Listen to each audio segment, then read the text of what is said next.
Welcome to the Virginia Beach Public Library's on-demand videos. I'm Miss Tracy, and our topic today is ramen hacks. You're here today because you either like instant ramen, or you want to pick up some tips, or how to change it up, or maybe just plain curiosity. So if you've made instant ramen before, good job. You know how to follow instructions.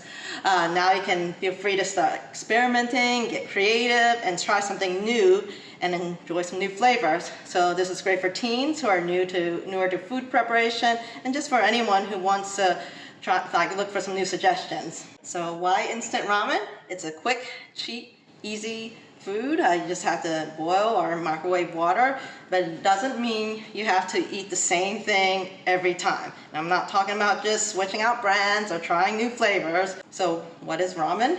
Basically a Chinese-based sweet noodle in a broth with meat and vegetable toppings. The instant version is just boiling hot water and adding the noodles and seasoning.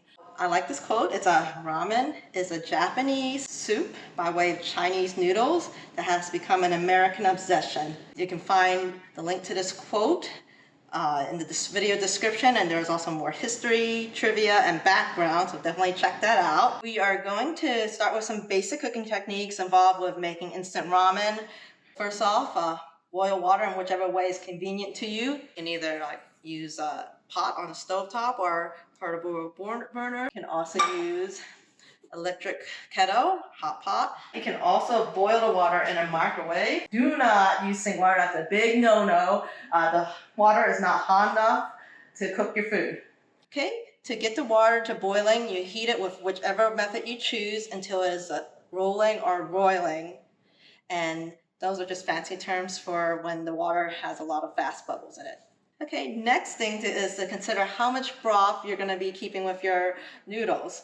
You can leave as is for full noodle soup experience, or you can drain most of the water before mixing it in with the seasonings and add-ins for a stronger flavor, or completely drain the soup and just keep the noodles for a noodle type dish such as a stir fry, salad, or even a baked casserole. Just pretty much any kind of dish that you need noodles for.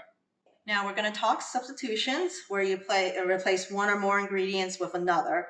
So substitutions serve to provide better health options, cater to specific dietary needs, or just to customize it to your taste. No denying or sugarcoating this. These flavor packets can be high in MSG or salt. Instant ramen is great to have for a quick pick-me-up once in a while, but it is not healthy to eat only instant ramen regularly. So what can you do about it? Ditch the flavor packet. Substitute it with broth. It can be either homemade or store-bought, but if it's store-bought, definitely check out the ingredients to make sure it's a healthier version. And then just add your seasonings. It can be any combination of garlic, ginger, onion, chili paste, fish sauce, soy sauce, curry paste, miso, fresh herbs. There's a lot out there that you can choose from. Then another substitution you can try is having milk and butter instead of the water and flavor packet, just for a rich taste. Let's move on to simple add-ins. You can go with fresh or frozen vegetables, cooked meat. This is a great way to use up some leftovers, frozen dumplings or wontons, kimchi, and then adding eggs. This has become a staple in ramen, and there's several ways you can have your egg. First off, you can boil it, and then even there you can still have a hard boil or soft boil if you want a slightly runnier yolk. You can simmer in the broth similar to 8-drop soup, or poach it where you keep most of the egg intact in the broth, or you can just fry and scramble the egg to use in a stir fry. Another thing you can add in, hot sauce. There's plenty of brands and flavors out there, in different levels of heat, so plenty to choose from. There's also cooking your noodles in the water and then when draining completely and then mixing it in with a spaghetti sauce or a chili, using your favorite canned soup instead of the water to cook your noodles in. You can also add cheese for more creaminess. You can be your favorite melting cheese, cream cheese, or even mayo. So this isn't any kind of a complete list of ingredients. Feel free to get creative, try different things out, and if you do try something out, definitely feel free to share in the comments some of your own tips, tricks, or ramen hacks. We definitely want to hear about it. So the recipe we're doing today is Chef Roy Choi's Perfect instant ramen. It's a Korean American fusion with cheese, egg, and butter. And these are hopefully pretty common ingredients, something that you'll have at home so you can try along with us. Now, just a word on this with the instant ramen. There's a lot of different brands out there to choose from. One thing you want to avoid is the noodles that come in the styrofoam cups. There isn't very much room in the cups, so if you have a lot of add-ins, they might not all fit in. There's no separate flavor packet that comes with these, so like for some recipes that call you like for you not to actually use it, then this isn't going to work for you. Another thing too, these styrofoam cups do not go into the microwave, and like sometimes if you're just using the noodles itself, like they're not meant for you to like actually remove the styrofoam container. There's also some of these instant ramen do come in the bowls as well. Similar issues, but they do have a little more room, so you may have a little more wiggle room there to work with. Okay, to make Chef Roy Choi's perfect instant ramen, here are the ingredients you're going to need. We're going to need 1 pack of instant ramen. And we are going to save the flavor packet in this case for the ramen. A 1/2 teaspoon of butter. I've already pre-cut the amount. We are going to need an egg. Here's a quick kitchen basic on cracking an egg. This is actually something that I didn't learn until recently, so maybe it's something you haven't heard of either. So you actually do not crack the egg against the edge of the counter or the edge of a bowl or even the edge of a pot. What you want to do is give a firm tap on a hard surface like the counter, and then pull the eggshells apart. This is actually to help you prevent getting as much eggshells into the egg mix. For equipment, you're going to need access to a stovetop burner, a portable burner, or a microwave. And make sure you have permission from your parents if you are teens out there or any kids. Okay, for equipment, I'm going to go with the stovetop method, so I'm actually going to be using a pot. Optional item to use, a colander if you plan to drain either all your noodles or at least some of the broth. A bowl to put your finished ramen in. Measuring cup to measure out the water. Butter knife if you don't have any butter like pre-cut already like I did. A pair of cooking chopsticks or cooking tongs, whichever you prefer. And then just some eating utensils, chopsticks, fork, or spoon, whichever one you prefer. Okay, first off, we're going to boil the 2.5 cups of water in the pot first.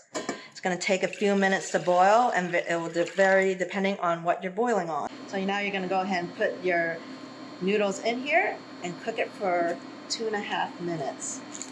You want to get all the crumbs in there. Now that your noodles have cooked for 2.5 minutes, we're going to add the egg into it. So remember that tip we have? Firm tap. And then we're going to pull it apart. Goes right in.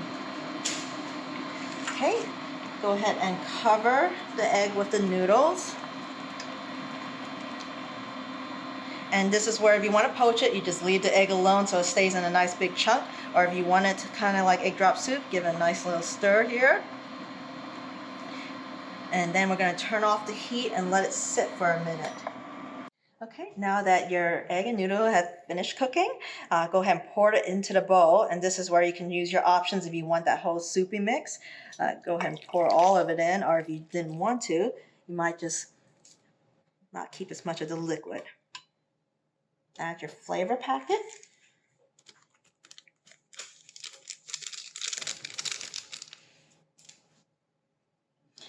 Then you add your butter.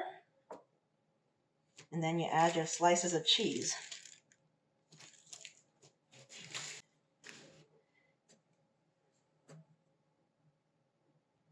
And just stir it, let it get all melty in here.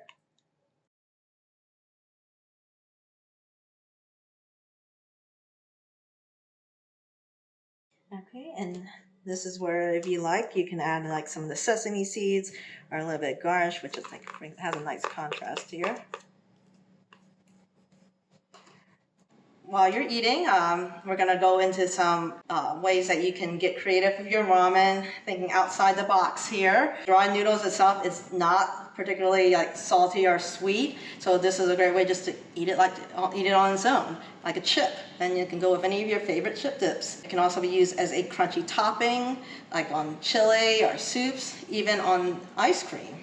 like the way you would like crushed cookies or crushed nuts, using ramen noodles in trail mix? Or what about ramen noodles in a burger, like as a burger bun, hot dog bun, or pizza crust? Breakfast scramble with the cheese, the egg, the bacon, and instead of your potatoes, ramen noodles instead. In your burrito, and instead of the rice, have ramen noodles instead.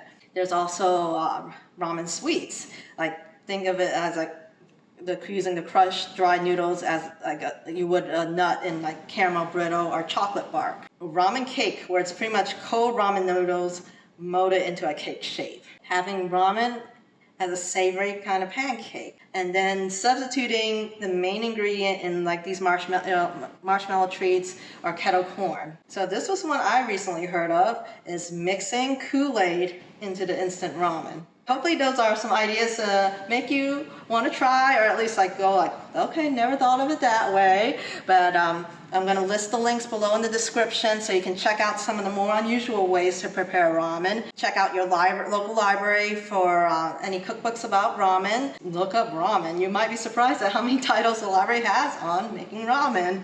Thank you for joining me today. I hope you enjoyed the program and learned some more about Ramen Hacks.